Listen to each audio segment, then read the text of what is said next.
Predicting the Premier League title run-in, huge games between Arsenal and Brighton, Liverpool and Man United, and of course Man City have got Crystal Palace away. We're going to cover all the games and give big predictions for what is now a crazy period of time in the Premier League title run-in. In Premier League history, let's be real, we've never had three sides of this quality competing for the Premier League title race, and I'll be covering all the games going in from now until the end of the season.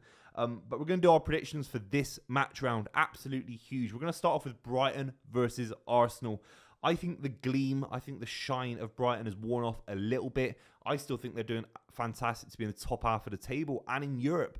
I think De Zerbi's comments around that Roma game where he kind of questioned Tony Bloom a little bit in terms of the ownership situation and kind of maybe transfer strategy. The kind of gleam of De Zerbi being linked to Liverpool has been slowly eroded away in the last couple of weeks. Not to say he's still not a fantastic manager, but I think the Brighton situation is very interesting. Obviously, they played very, very well against Arsenal last season. They're a side that can match Arsenal in terms of football in play, but they're not going to be able to match Arsenal's attacking quality. And the big thing for Arsenal going into this game that I felt they didn't do very well last season is squad rotation. The likes of Zinchenko came in and Emile Smith-Rowe came in against Luton and provided a bit of a rest to some of those midfielders in particular for Arsenal that tend to play most weeks. Emile Smith-Rowe in particular showed a lot of energy in that Luton game. Will he start against Brighton? That's a big question. I think he could. I think he's that good. But it's a big question mark because Emile Smith-Rowe came in, brought a lot of energy to that Arsenal midfield. Something a little bit different. On one hand, he's kind of breaking up play with a big challenge that led to the first Arsenal goal. And the second one, he's nutmegging guys and causing havoc. So whatever you say about Emile Smith-Rowe, if he's good enough to play in this game against Brighton, or if Arteta trusts him, Arsenal got some sort of upper hand in the title race this week because they've rotated players against Luton Town. It's not an easy game, Luton, this season. Certainly not. But Arsenal have made things even easier, in my opinion, through squad rotation. I think Arteta's slowly learning. That's my big criticism of him, would be the emotion, how emotional he makes every single game, and maybe not understanding his squad, maybe not trusting his squad enough at points last season. I think things have certainly changed. If it was this time last season, I would have backed Brighton to make it tough, certainly at the Amex as well. They've got a very, very good record there. In these kind of games, they make things very, very difficult.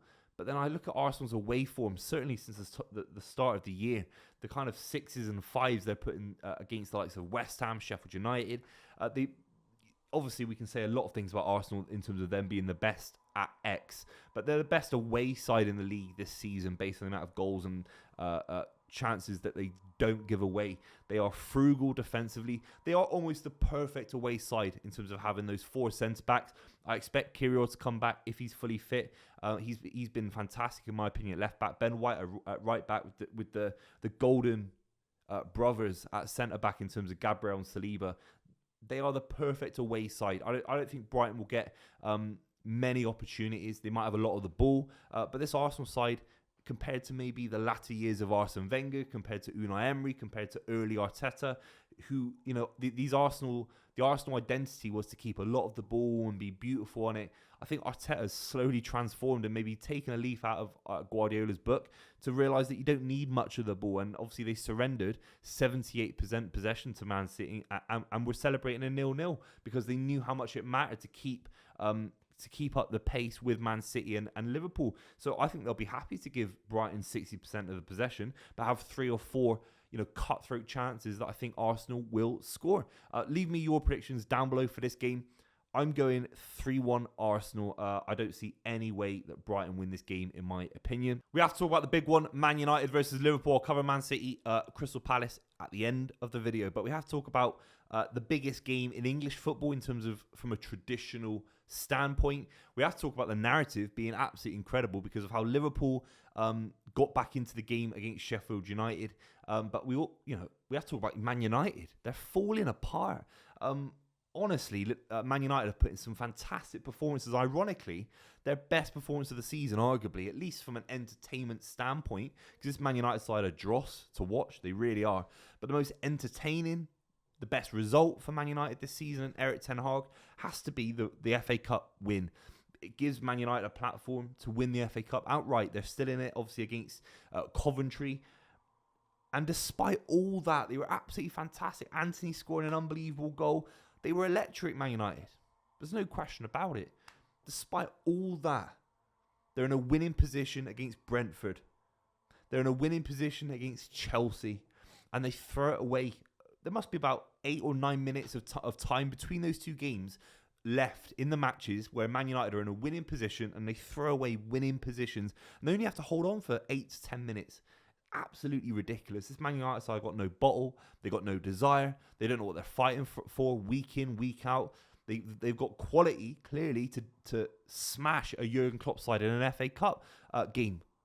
Particularly a side that clearly are looking towards the quadruple. Clearly an FA Cup would be a huge result for Liverpool in Klopp's final season.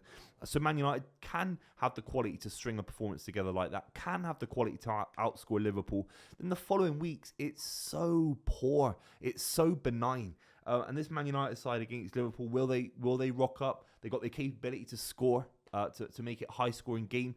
They certainly showed that against Chelsea, but the mentality to win this game, Liverpool have got it in spades.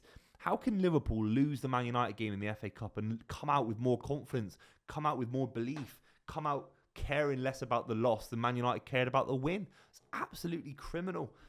So I don't get how Liverpool in traditional terms should be a little bit lower on confidence that they've lost to Man United in the FA Cup. You know, Sheffield United gave them a game for 60 minutes. But there isn't a 1% chance Man United win this game. Maybe we can talk about a high-scoring draw if you're a staunch Man United fan on Sunday. But in reality, Liverpool are going to smash these lot, and it's going to be about belief, and it's going to be about realising this is a Premier League game. They went full strength against Sheffield United, and this is just where it's going to go. It's going to be a huge game for Liverpool. They're currently in a prime position in the Premier League title race. Do you think they're going to give it up against Marcus Rashford jogging about? No way. If I'm wrong, I'm wrong, but I think they absolutely smash Man United. There has to be history and context given to this game. Liverpool don't have the best record at Old Trafford. It's a tight game for obvious reasons throughout the last 20 to 30 years. You know, the two big sides in English football. But I don't see anything other than a Liverpool win. They have to win. It's a tough game. It's one of the toughest games in the title race between the three sides on paper. But in terms of looking at who's going to play for Man United, what's actually going to happen on the pitch, I think this Liverpool side will get a comfortable 2-0 win. We've made it this far. Thank you so much for watching. We're talking about Palace versus Man City.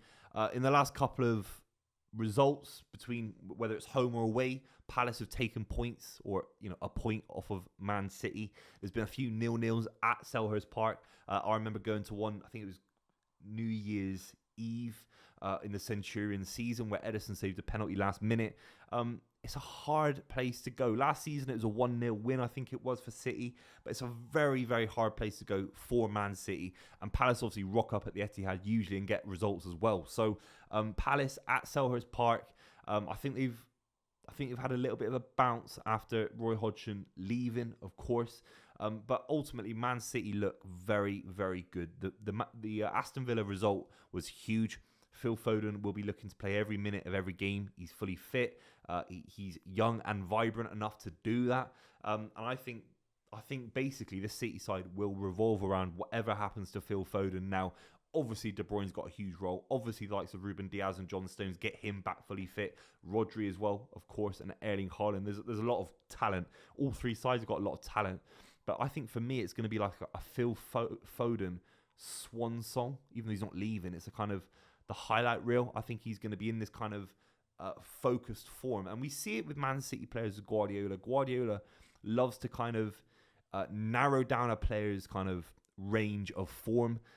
He knows that you can't play 38 games at 10 out of 10 level, but he realizes if you can get 8 or 9 or 10 games fully focused, that means maybe dropping players earlier in the season. We saw it with Ilkay Gundogan, Ruben Diaz in the kind of December, January period of last year, where they were a little bit rotated or substituted early or not even playing certain games, especially in the Premier League.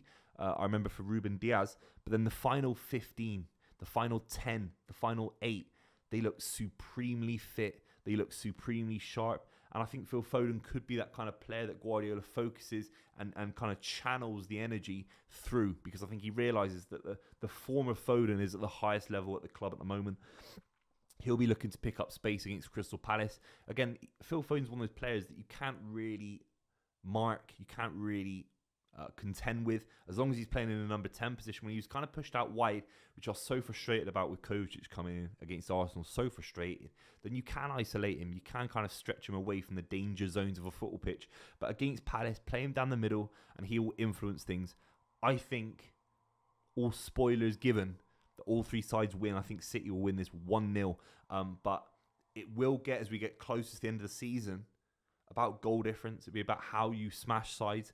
Do you risk it to try and get 2 or 3 goals? I think there will be sides. Not now, of course not. It's all about results now. But in the final 3 weeks, it could end up being a goal difference race between 3 sides. I've been saying it for a few weeks, unless I get it completely wrong. Let me know what you think in the comments down below. If you made it this far, thank you very much for watching. Make sure you subscribe. I'll see you very, very soon.